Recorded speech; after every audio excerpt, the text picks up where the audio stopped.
What was supposed to be a night of celebration turned into disaster after 4 friends who were all drunk left the bar in the city without a designated driver. Designate a driver. Don't drink and drive.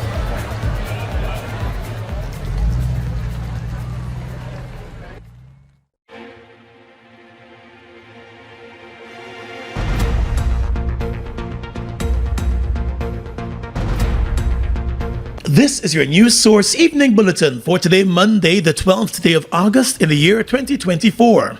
I'm Gordon Mosley reporting, and here's what we're tracking tonight. Over the weekend, the government upped its salary increase offer to teachers to 10%, days after offering a 9% increase. But teachers are not prepared to accept the latest salary increase offer and want their union to continue pushing for a much higher increase.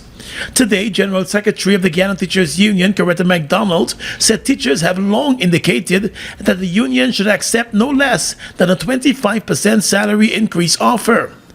In an interview with News Source today, Ms. MacDonald said accepting a 10% salary increase for the teachers would go against the mandate given by the teachers to their union.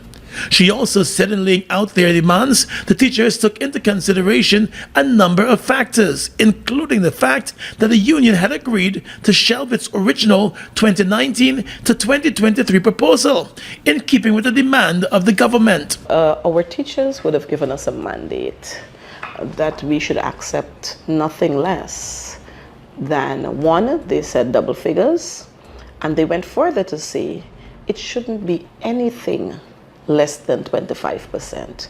And they're saying that based on these facts. Cost of living is way above their heads. 2, inflation. And 3, because the government would have forced us to throw aside our 2019-2023 proposal, they're thinking that they should be highly compensated. According to the GTU General Secretary, teachers have also pointed out that nurses and doctors, as well as members of the joint services, were all provided with comprehensive financial packages. Following the end of a 75-day strike that crippled the public education system, the union and the Education Ministry commenced fresh negotiations back in July, with a focus on a new multi-year proposal for the period 2024 to 2026. Since then, the Education Ministry has put forward a number of proposed increases, ranging from 7% to 9%, to counter the 39.5% proposal by the union. However, those counter proposals were all rejected by the union. But following negotiations on Thursday, the union, through its president, Mark Light, was reportedly informed by the government that its final counter-proposal would be a 10% salary increase for this year, along with an 8% increase for next year and a 9% increase for 2026 as part of the multi-year package. It was against that backdrop that the GTU General Council met on Friday. They did agree to approve that. And I think it was based on the fact on how it was put over to them with regards to the 10% offering. And of course, you know that our agreement doesn't only deal with the salary increases, it deals with several other issues. And so I think it's because of what was said to General Council. They agreed that while we were going to have several other non-salaries benefits, that it was okay to accept the 10%. But then when that issue was further broken down to them to say, look, this aspect on the non-salaries issue was not agreed on, this one was not agreed on, this one is still yet to be confirmed, this one is still yet to be discussed. General Council members at that then started retracting. A number of teachers have also taken to social media to voice their rejection of the latest offer, while pointing out that just last Friday, the National Assembly approved more than $40 billion in supplementary funding to complement the government's $1.1 trillion budget that was passed months ago. The General Council of the GTU has now started widespread consultations with union members on the offers from the government. The union is now going to officially meet with its members to get from them exactly where they want us to be in terms of the double figures, because we recognize that our figures keep changing and changing. And so we have to now get a clear mandate from our members to say to the negotiations team, this is where we want you to be. This is what we want you to ask for. And if you're going to move from there, we would want you to move maybe one step behind, or maybe 2 steps behind, but you're not going further than that. That's the mandate that we're going to be getting from our members at this time. The GTU is expected to meet again with the Education Ministry on Wednesday to continue the negotiations based on the mandate given to the union by its members, the teachers. More news coming up in just a moment.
Your own home is so much more than just 4 walls, floors, and ceilings. It's a lifetime of great memories and stories. Come talk to us and start your journey home today.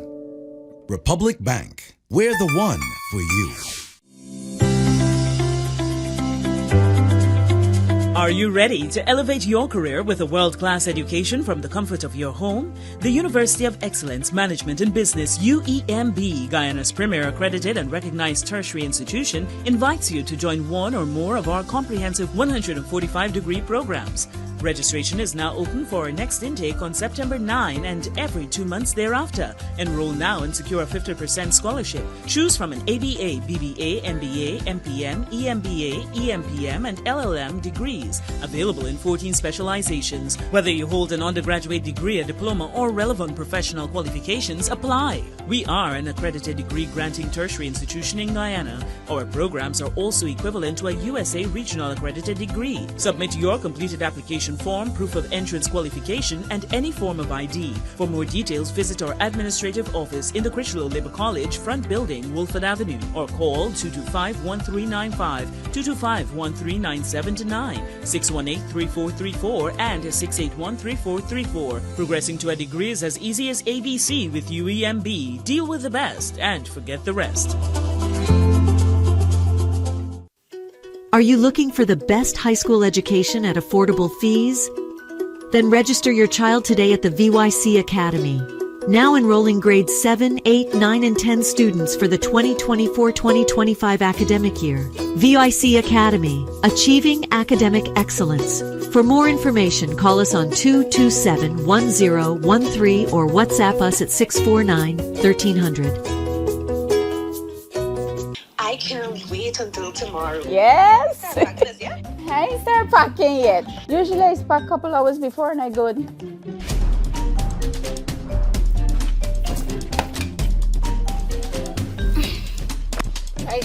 Drive. I got my phone, I got my keys, my charger, my Procrastinating planning for the future? Well, that's never a good idea. Let Demerara Mutual and Demerara Fire and General help you get started with planning for your future today. I'm with Dem. Do you have a business and want to reach more customers? Then sell on Fazaro.com. Sign up is easy and free. Take advantage of our site traffic, online payment processing, delivery service, and much more. Grow your business today. Fazaro, Guyana's premier e-commerce marketplace. Well, the Guyana government today confirmed that it has been informed by the U.S. authorities of a probe being done against it in wake of allegations made by New York-based political and rights activist Rickford Burke against the government of Guyana. In a statement this evening, the government said it has been informed that Burke lodged a formal complaint with a department within the Federal Bureau of Investigations, alleging that he is being persecuted by the government of Guyana. The government said it is pleased that the activist has engaged law enforcement agencies in the U.S., and in return it has responded to the report, refuting the allegations made by Burke as absolutely false and wholly unfounded, and said it considers the allegations to constitute a malicious attack on the integrity, reputation, good name, and international standing of the government of Guyana. In its response to the FBI investigation, the government made a number of allegations of its own against Rickford Burke, accusing him of alleged cybercrimes and alleged acts of extortion against businessmen. The government said the allegations currently have the attention of the local courts, and it has denied playing any part in any of the allegations leveled against Burke locally. The government said it has now invited the FBI to thoroughly investigate the complaint made by Burke, and should the allegations be found to be false, the FBI should take action against him for filing a malicious complaint. The government also said it views the matter very seriously and is already in consultation with lawyers in the U.S. seeking the appropriate legal advice with a view of pursuing legal redress against Rickford Burke. But speaking to news source this afternoon from New York, Burke said the government is now trying to wheel its way out of the serious investigation being conducted against it by the U.S. government through the FBI. The statement by the Attorney General's office is fantastic and wildly fanciful. I've never seen such concocted nonsense in my life. And I think the government of Guyana believes that the United States government is like them, where they just make up things and they go based on that. First of all, the United States government has thoroughly investigated this matter over the last 2 years. We have met with the FBI several times based on this very complaint. Several FBI agents have been investigating this matter, and I have been saying that for the longest while, without giving details. Burke said he's pleased that the government is now fully aware that it is being investigated by the U.S. authorities. The political activist challenged the government to release the full correspondence it got from the FBI to the public, since it has now thrown the matter into the public domain. What this is about is that the government of Guyana believes that I am some silly person in Guyana that they can frame and label with the crime like they did with the death squad victims, and then they can use the justice system to attack me. I challenge the Attorney General, don't hide behind a statement, release the information to the public. Now this matter is in the public. It's an international matter. Release it. And Burke also denied the allegations that have been made against him in relation to cybercrimes and extortion. He said he has not visited Guyana in 25 years, but will continue his fight for the rights of Guyanese, especially the Afro-Guyanese community. Their credibility is now on the line. They have written all of this nonsense, fabricated all of this stuff. Because I am a champion of the rights of Afro-Guyanese, they think they can frame me with a crime, send two gunmen to my house, and then expect us in the United States to accept it. And mind you, by the way, Barrett Jagdeo had said that there was no investigation, that I was lying. Now the government has acknowledged that they are under investigation by the FBI. Just last week, the Guyana Police Force issued a long statement detailing the testimony of a cooperating witness in an ongoing extortion case that names Mr. Burke as one of the defendants. Burke has dismissed the matter as political persecution and has challenged the government of Guyana to present the evidence of all of its claims to the public. Well, a businessman from Herstelling on the east bank of the Demerara is facing serious charges after police ranks found an AK-47 assault rifle in his home with matching rounds of ammunition and a large quantity of local and foreign cash. 42-year-old Weston Pickering was arrested on Sunday after the illegal AK-47 assault rifle and matching rounds of ammunition were found at his home during an operation by the police. The police said the search took place at around 6:25 on Sunday evening, and it was done based on intelligence gathering. According to the police, the businessman was informed that the ranks were at his property to search for arms, ammunition, and drugs, and he consented to the search. During the search, the police said they discovered the AK-47 rifle wrapped in a brown towel inside a washing machine on the lower flat of the property. Pickering confirmed that he did not hold a firearm license when asked by the police, and he remained silent when cautioned about the allegations of possessing a firearm without the license. Additionally, 29 live matching rounds were found inside a magazine, and 30 live matching rounds of ammunition were discovered in a pair of black and white socks wrapped in a towel. The police said they also found 6 live 9mm rounds of ammunition in a bedroom on the upper flat of the house. Additionally, the police said they found just over 11,000 Canadian dollars, over 1,500 US dollars, and 480,000 Guyana dollars, along with other foreign currency in the house. The money, the assault rifle, and the ammunition were all seized and lodged with a police station in the area. The businessman remains in custody and is expected to face the courts this week. Exciting news! The capping stack has arrived in Guyana. In the unlikely event of an oil spill, this vital equipment is placed over a blown-out well to stop or redirect the flow of hydrocarbons, ensuring a rapid and effective response. With the capping stack now in hand, Guyana stands out as one of just 2 oil-producing nations in the region with such a crucial safety measure readily available. This marks another significant step towards ensuring that Guyana produces oil and gas safely and sustainably. Region 4, the Guyana Public Service Cooperative Credit Union will be hosting its annual general meeting for the period 2021 to 2022 on Sunday, the 25th of August, 2024 for members of Region Number 4. The meeting will be convened at the Critchlow Labor College, Wolford Avenue at 10 hours. Members are encouraged to pre-register at bit.ly/GPSCCU AGM 2024 for further instructions on how to take part in the meeting and to vote for a new committee of management. The meeting will take place both online and in person at various locations across the country. Full participation of members is encouraged. Let us move your credit union forward. The Guyana Public Service Cooperative Credit Union. People helping people.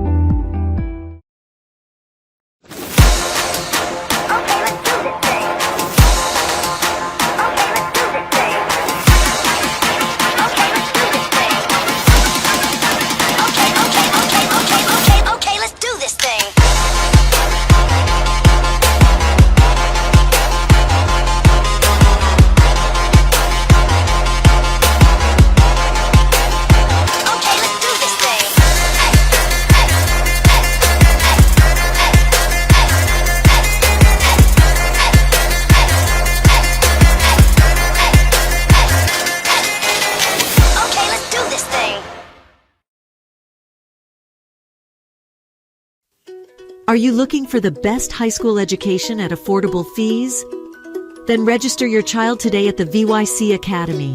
Now enrolling grades 7, 8, 9, and 10 students for the 2024-2025 academic year. VYC Academy, achieving academic excellence. For more information, call us on 227-1013 or WhatsApp us at 649-1300.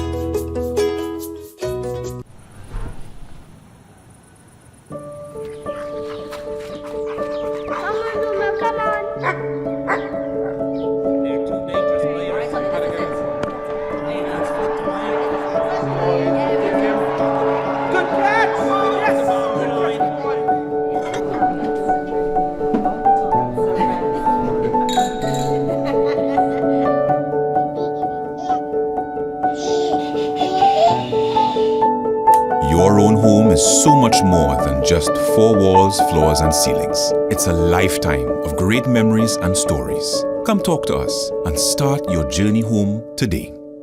Republic Bank, we're the one for you. Monster, bust the flavors. We're full of flavors. Bust the flavors that me crave for. We're full of flavors. Tell your neighbors about the Buster flavors. Grab a Buster flavors. Yeah, thirst buster. Grab a Buster flavor, taste the savor. Buster flavors. Buster flavors. President Irfan Ali has hauled in the regional executive officers, regional engineers, and contractors currently constructing new schools and education facilities across the country to register his dissatisfaction over the slow pace of work and several other issues which he deemed as excuses by contractors. At a meeting over the weekend, which was attended by the Education Minister, Priya Manik-Chand, and the Finance Minister, Dr. Ashni Singh, the President told the officials and contractors that the education sector is an important one for the government, and therefore persons who are undertaking government contracts in the sector must get up to speed. I want to make it very clear.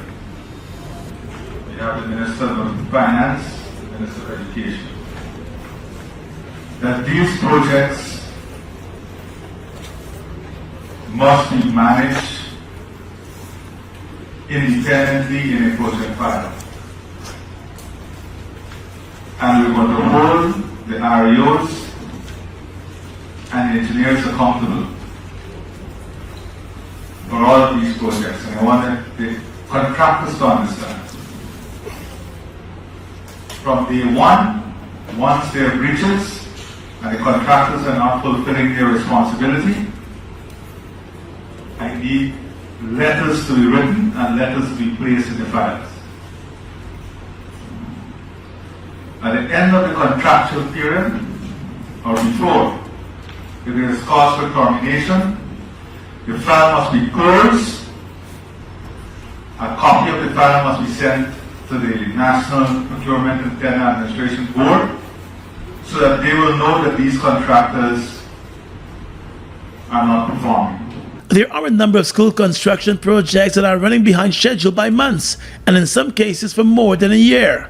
According to the President, many contractors bid for projects in regions without having a fair understanding of the region or what is required of them. And when the contract is awarded, then they experience frequent delays and other issues on the project. We're not going to tolerate those excuses. Most of these projects are slated to be completed within 15 and 18 months. Right, Shani? Most of them are within 15 to 18 months.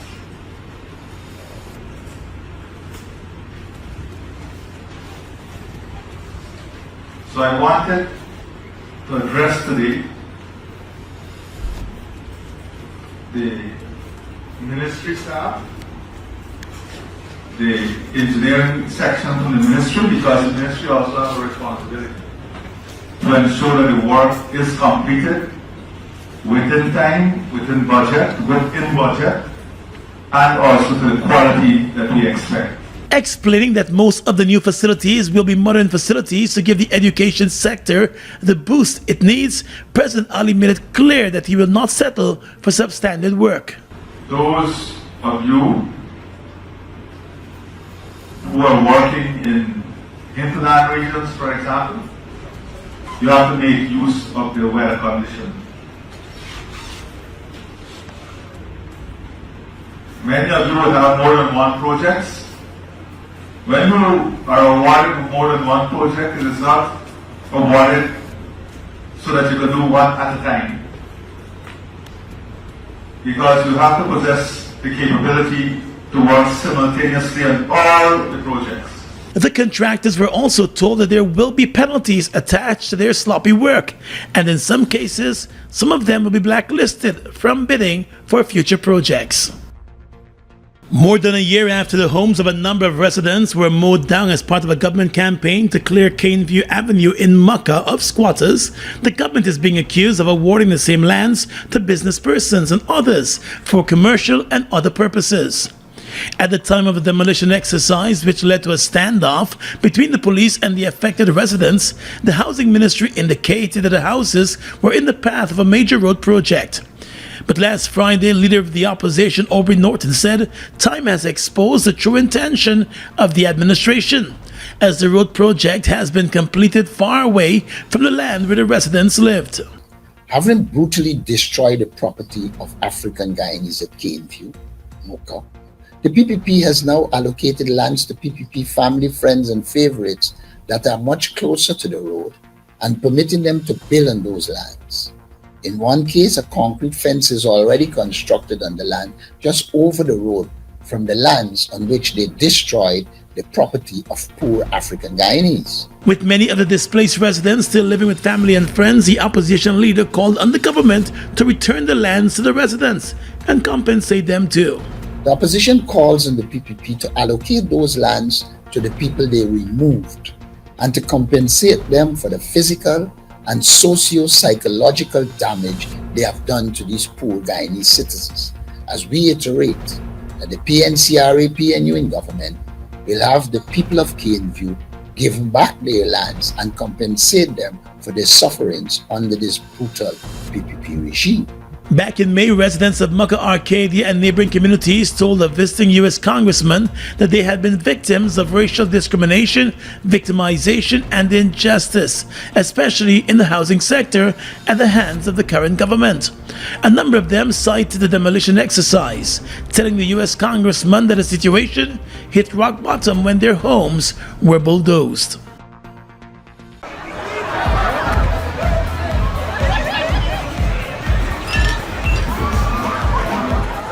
What was supposed to be a night of celebration turned into disaster after 4 friends who were all drunk left the bar in the city without a designated driver. Designate a driver. Don't drink and drive.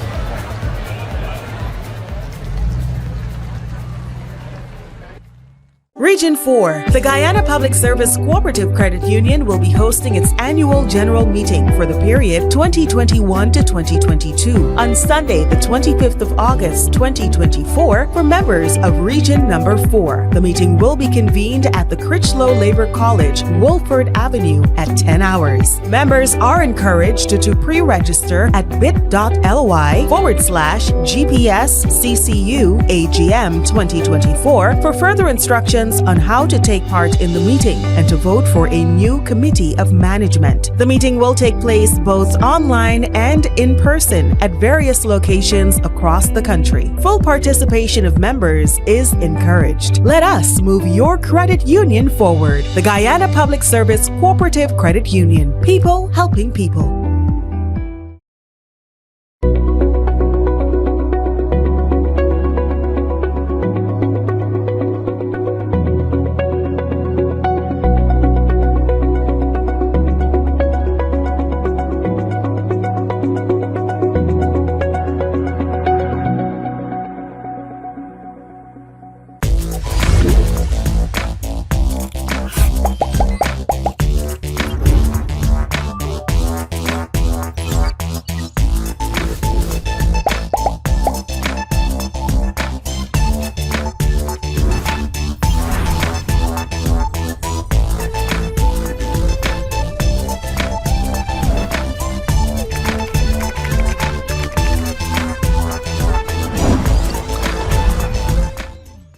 Guyana's economy is rapidly transforming, and we're all part of it.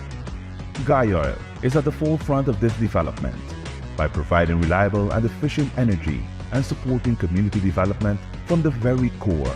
100% of Guyoil's profit goes back to building schools, roads, and other important infrastructure that connects our cities and towns, providing fuel to domestic, marine, industrial, and aerial transportation. Guyoil has now repositioned itself as a market leader in the petroleum industry, building a better future for all of us.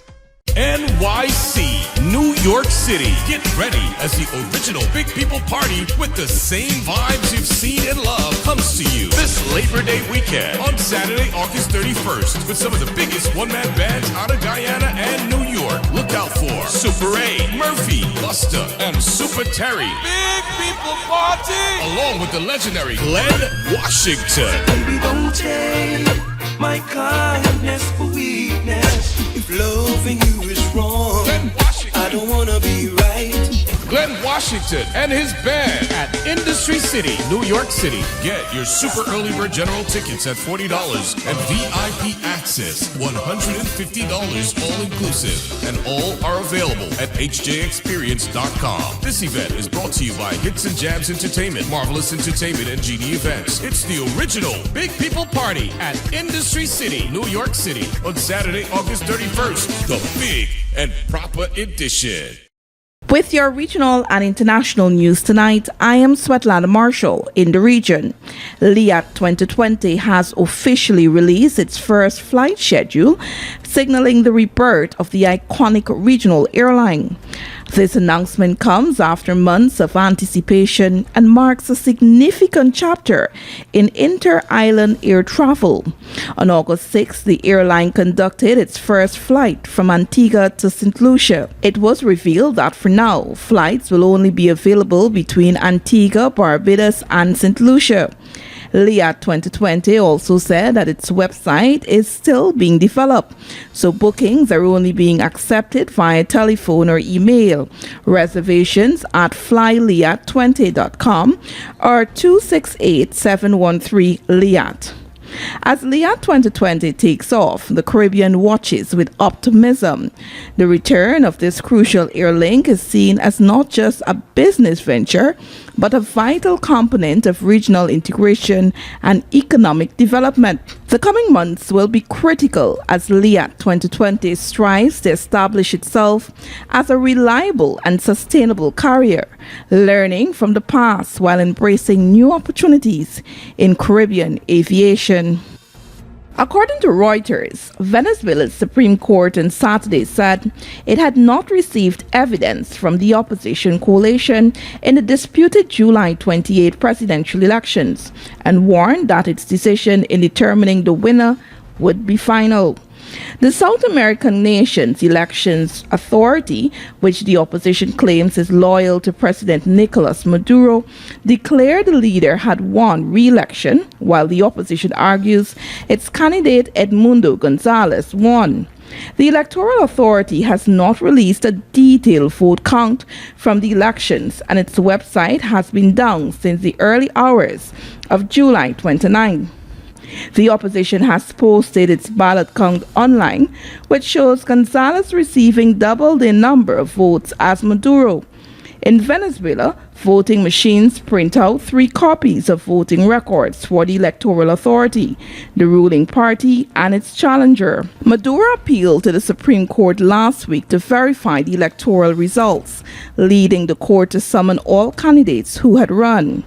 Gonzalez did not attend, saying he would be at risk of arrest if he went.